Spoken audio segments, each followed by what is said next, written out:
Today, we're digging into one of Japan's most foundational myths. It's a really powerful story about light, darkness, and, believe it or not, the incredible plan it took to bring hope back to a world that had literally lost its sun. No, I'm serious. Just think about that for a second. Imagine waking up and nothing.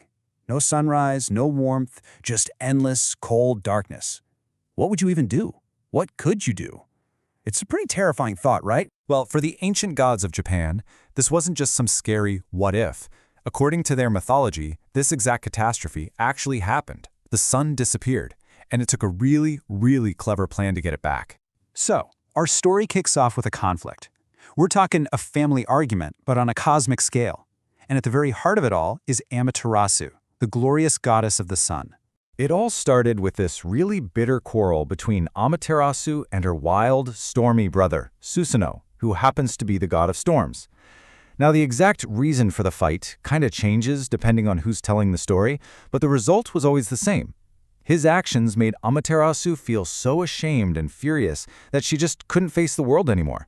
So, in her grief, she did something drastic. She completely retreated from the world, sealing herself inside a heavenly rock cave. And here's the thing. When the sun goddess hides, the sun hides with her. Just like that, the world was plunged into a chilling, permanent night. With the world totally dark and cold, the millions of other gods grew desperate. I mean, this wasn't just some small inconvenience. Life itself was starting to wither away. A deep, deep hopelessness began to set in, and they knew they had to do something, and fast. This became their one single focus. You see, they couldn't force a goddess as powerful as Amaterasu to do anything she didn't want to. Nope. They had to be way smarter than that. They had to figure out a way to lure her out. But how? The gods figured out pretty quickly that trying to fight darkness with more anger or force was just pointless. They had to use its complete opposite. So the plan wasn't going to be about power, it was going to be about performance, persuasion, and maybe a little bit of divine psychology. Their strategy was just brilliant. Okay, so first, they gathered everyone together. Unity was key. Second, they decided to throw a massive, super joyous festival right outside her cave door. And the whole point of all this noise and fun? To create a party so irresistible that it would spark her curiosity and make her wonder what in the world she was missing out on. And this couldn't just be any old party. It had to be exceptionally lively. Just picture it. Gods roaring with laughter, music everywhere, and right at the center of it all, another goddess started doing this wild, energetic, and frankly, kind of scandalous dance. It was overflowing with excitement. You see, the whole goal here was to coax her out. They weren't there to demand anything or to order her around. They were trying to gently persuade her, tempting her with the one thing she absolutely could not get inside that dark cave: pure, unfiltered joy.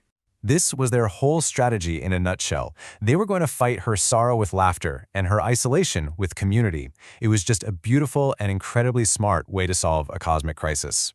Now, the whole plan really hinged on two key things working together perfectly.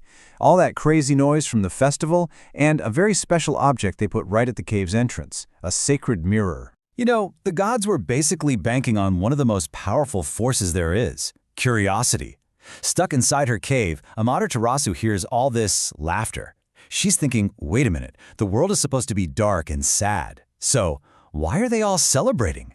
That contradiction sparked this powerful, irresistible need to know what was going on.